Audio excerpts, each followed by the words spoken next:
President recognizes Senator Colbeck. Thank you very much, Madam President. Yesterday, two of our colleagues expressed concerns about the overreach of authority by non-elected government officials in our executive branch. And our state's representative from the Midland area has also expressed similar concerns regarding attempts to eliminate choice from our electricity market via the Michigan Public Service Commission. On September 18th, the Michigan Civil Rights Commission will hear arguments related to an attempt to amend the Civil Rights Act without a vote by elected officials. And everyday citizens such as pig farmers have had their livelihood taken away as a result of executive rule changes.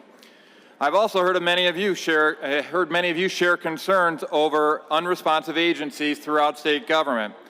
This needs to change. We need to promote accountability for unelected officials to the people that we all serve. And I believe that it's time for a constitutional amendment to help do so. We need a constitutional amendment that will empower citizens to rein in an executive branch that often exceeds legislative intent with their regulations. A properly functioning government is one that is accountable to the people and features a balance between three branches: the legislative, executive, and the judicial. We have officials in our executive branch that continue to promote regulations that go well beyond expressed legislative intent. That needs to change considering the real-world impacts these regulations have upon the people we serve. The push to rein in the powers of the executive branch has a renewed sense of urgency in light of proposals to reduce the influence of the legislative branch via a part-time legislature. Michigan is only one of 12 states that have a full-time legislature. The legislature is supposed to be the voice of the people. I am a strong and longtime supporter of part-time legislature, but I want to make sure that any power lost by the legislature goes to the people, not the executive branch. Part-time legislatures work just fine in the majority of other states, and one of the keys to the success of a part-time legislature, though, is an appreciation for limited government. Full-time legislatures are typically found in states known for big government policies, where people depend heavily upon government services. Our challenge in Michigan, after decades of big government policies, is to restore an appreciation for freedom and the empowerment of our citizens to manage their own lives. Big government policies also require lots of information about our citizens. And today we have a government that has more information on the people than the people has about the government. We need to flip that around.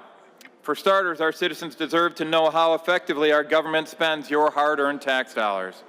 We need to make sure that our citizens have practical information about how government operates, specifically about government fiscal and service performance. When I was honored to serve as chair of the State Police and Department of Military and Veterans Affairs budgets, we paid special attention to this need. And I'm happy to say that the current chair of these budgets has continued this tradition.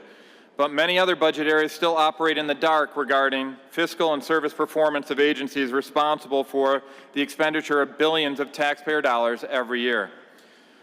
In response to our current issues with executive branch overreach and the need to enhance government transparency, my proposed constitutional amendment would amend Articles 4 and 5 of the Michigan Constitution. The Article 4 changes would improve regulatory oversight by the legislature.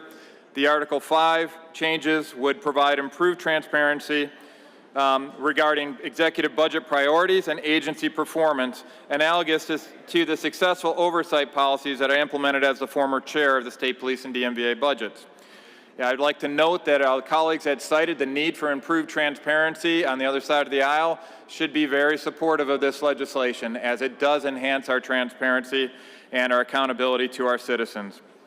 Once approved by both chambers, the proposal would be subject to a vote of the people before any changes would be made to our Michigan Constitution, as it should be. So it's my hope that each of you will join me in the pursuit of this amendment to rein in the power of the executive branch and empower our citizens. I'd like my remarks added to the Journal, please. Senator Colbeck requests that his remarks be printed in the Journal. Without objection, so ordered.